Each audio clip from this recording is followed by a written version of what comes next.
Hi guys, it's Miss Leah and I want to welcome you to the third week of September. Can you believe we're already more than halfway through September? I definitely cannot. This month's theme is called Ready for Launch, where we learned about boldly doing what needs to be done. This week we're learning about focusing on what needs to be done. So, I will see you after the video.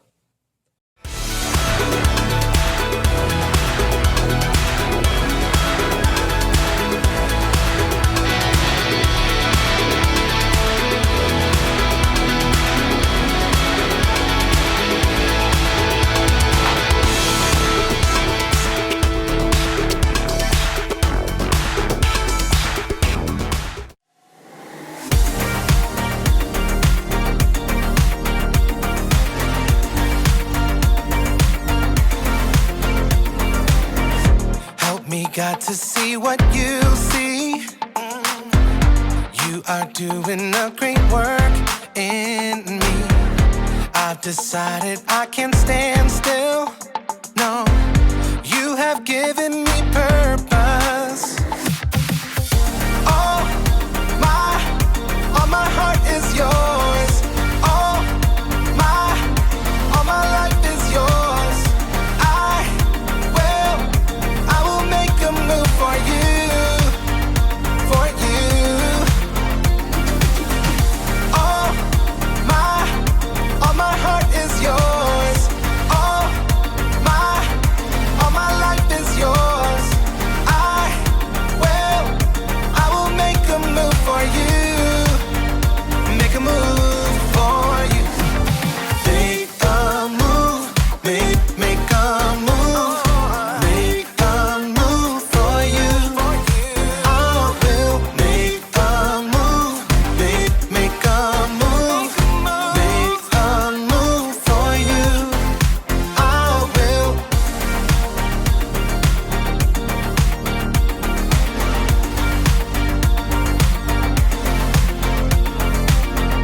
I'll take up the call to serve you. You have given me a job to do. I wanna love the world just like you. Yeah, you have given me purpose. All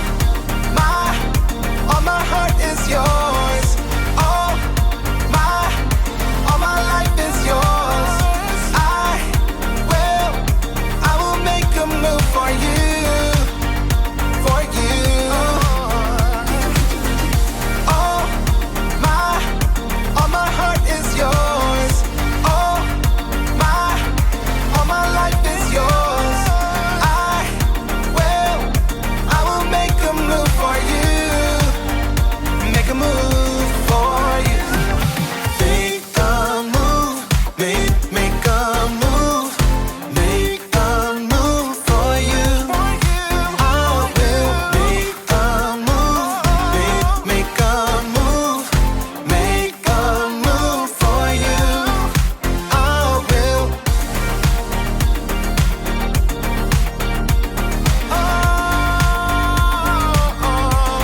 Make a move.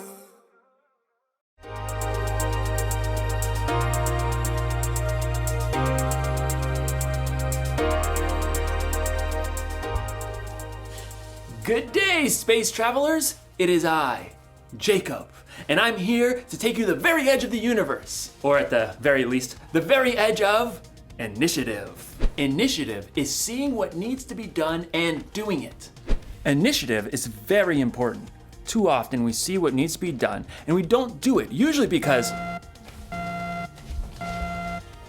flashing red light. Red light? What could that mean? I'll have to check the Space Travel Manual. Red light. Ah, red light.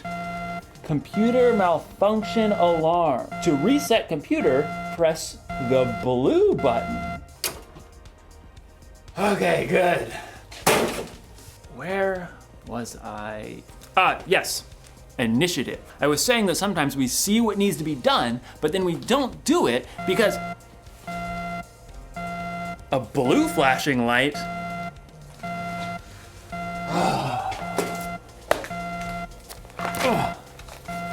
blue light, blue light, blue light, blue light. Clogged toilets. To unclog, press the orange button.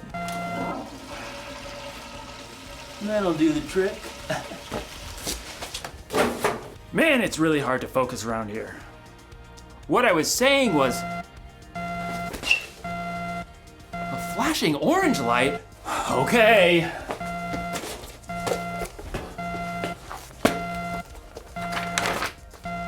Orange light, orange light. In today's story, we'll hear more about Nehemiah rebuilding the wall around Jerusalem. A really difficult job. Orange light. Got it. Whew. I hope Nehemiah doesn't lose focus. Oh man, what could that alarm be? Oh, I just got a text message. See you in a few. The Bible. It's 66 books of history, stories, letters, and poetry that fit together to form God's one big story. The epic adventure of how He created us and loves us so much that He made a way to rescue us. As we travel through the Bible, from Genesis to Revelation, we discover people who met God and found their lives changed forever. Now, for an amazing story, inspired by the book of Nehemiah, chapters 2, 4, and 6. When Nehemiah traveled to Jerusalem and surveyed the broken down walls, he saw immediately what had to be done. We must rebuild. God moved the hearts of the people to join him. Let's get started! But while the Jewish people were eager to repair the tumbled down walls and ruined gates, the people in the lands around them were not so thrilled. What do they think they're doing? A city with no walls stood open to attack. The people inside could never become a strong nation. The enemies of the Jews knew that if the wall of Jerusalem was rebuilt, the Jewish people might become a powerful enemy. They must cease and desist. Sanballat, a Horonite, and Tobiah, an official from Ammon, marched right up to the place where the people gathered to begin work. Pathetic. What a ragtag group. Why bother to even start? You shall never finish. Plus, the king is gonna think you're trying to take over. Nehemiah kept his cool. The God of heaven will give us success. We serve Him. So we'll start rebuilding the walls. Good luck with that. Nehemiah and the Israelites didn't need luck. They needed God's help. It was true that a few of the Jewish people were builders. Let's see. We've got priests, nobles, goldsmiths, perfume makers, farmers, grape growers, shepherds, any stonemasons. Well, let's get organized. Where he could, Nehemiah assigned each family group to work on a section of the wall closest to their home. Eliashib, you and the other priests will rebuild the sheep gate. Then, work on the wall up to the Tower of the 100. On it. Hassanah's family, I want you to work on the fish gate, lay its beams, and repair the doors with metal bolts and bars. We've got this. Nehemiah continued to give each family or group a part of the wall to rebuild.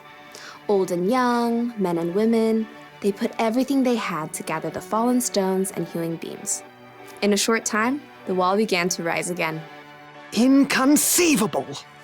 Sanballat and Tobiah were shocked to see the Jews actually making progress. They would mock the work to anyone who would listen. Do those Jews think they can make the wall new in a single day? Preposterous! The stones are all scattered and piled up like garbage. Suppose an itty-bitty fox tried to climb up on that excuse for a wall. Ah! The whole thing would fall down. Once again, Nehemiah ignored the heckling. Instead, he prayed as he worked. God, please listen to our prayer. Some people hate us. They're saying bad things about us. Don't hide your eyes from their guilt. With a burst of energy, the people worked even harder until the wall was half as high as it needed to be. Preposterous! Time for some action. Tobiah and Sanballat began to plot with the surrounding nations to attack Jerusalem before the wall could be finished. We must set guards day and night. Even with guards in place, enemies threatened, and the Jews were exhausted. There's rubble everywhere, and our enemies say that no matter where we are, they'll attack. Nehemiah refused to be distracted. He stationed families at the weakest parts of the walls, armed with swords, spears, and bows. Don't be afraid. Fight for your families. From that day, everyone carried their weapons, even as they worked. If you hear the sound of the trumpet, run to join us. God will fight for us. Nehemiah and the Jews worked from the very first light of sunrise until the stars came out at night. At last, the wall itself was finished. It's full height. All the gaps are filled. But we can't rest yet. The entrance gate still must be repaired. Sanballat was furious, but he had another play to make. So he sent a message to Nehemiah, who was working high on the wall. Sanballat says, "Come, let's talk with one another. Let's meet in one of the villages on the plain of Ono." Oh no, I don't think so. Nehemiah knew perfectly well they were planning to harm him, but he stayed focused on the work and sent his own messenger to Sanballat. Nehemiah says, I am working on a huge project. Why should the work stop while I leave it? Why should I go down and talk with you? Inconceivable! Try again. 5 times, Sanballat sent messages. He even threatened to tell the Persian king that Nehemiah was trying to make himself king. Tell Sanballat you're just making that up. Oh, I'll have to send another message. Time for a new strategy. Sanballat made one last desperate attempt. He hired a man named Shemaiah to make Nehemiah look bad with his own people. Nehemiah, some men are coming at night to kill you. Let's go hide in the temple and lock the doors. Nehemiah knew that God had not sent Shemaiah. Should a man like me run away? No, I won't go. Once again, Nehemiah saw through the tricks of his enemies. Instead of hiding away and looking foolish, he trusted God and doubled down on the work. On the 52nd day of work, the wall and gates were finished. No! The wall had been finished in record time by a group of ordinary, everyday people. It was clear to everyone that God had helped Nehemiah and the Jews stay focused and finish strong.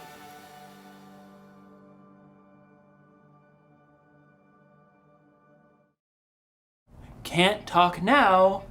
Gotta focus. Sorry about that. It's so easy to get distracted sometimes, isn't it? I mean, you probably don't get distracted by alarms and flashing lights, but there are a lot of things that can distract you. When you're supposed to be focusing on homework, you might get distracted by the TV or the internet.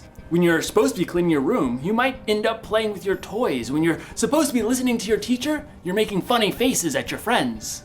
We get distracted by our stuff, by other people, even by our own thoughts and worries. There's so many things fighting for our focus. It can be overwhelming. I mean, look at Nehemiah. He was rebuilding the wall of Jerusalem. He had enemies on the outside and people fighting with each other on the inside. It would have been so easy for him to get distracted, but he stayed focused. I mean, look at Jesus. There were a lot of things that could have distracted Jesus from doing what he came here to do. But he stayed focused on what was most important, saving the world and making it possible for us to have a relationship with God. Staying focused isn't always easy, but when you focus, you can get things done quicker and better. So, the one thing to remember today is this: stay focused on what needs to be done. If you need help, take a minute or two to talk to God before you have something you need to focus on, and try to steer clear of the things that can distract you. I'm putting you on silent, and when in doubt, consult the Space Travel Manual, if you have one. What do all the lights mean? All the lights, all the lights, all the lights, all the lights. Oh. Dance party.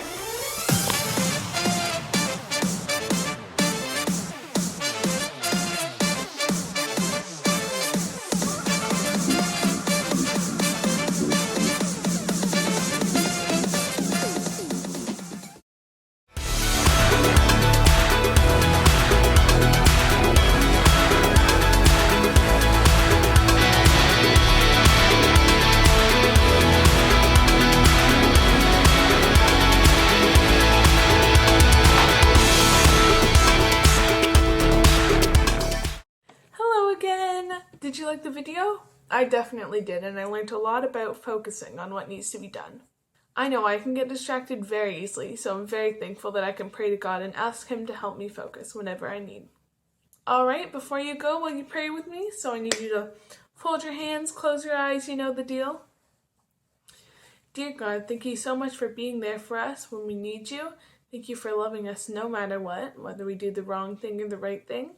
Please help us focus on what needs to get done, and please help us listen to your word and do what you need us to do. Amen. All right, I'll see you guys some other time. Bye.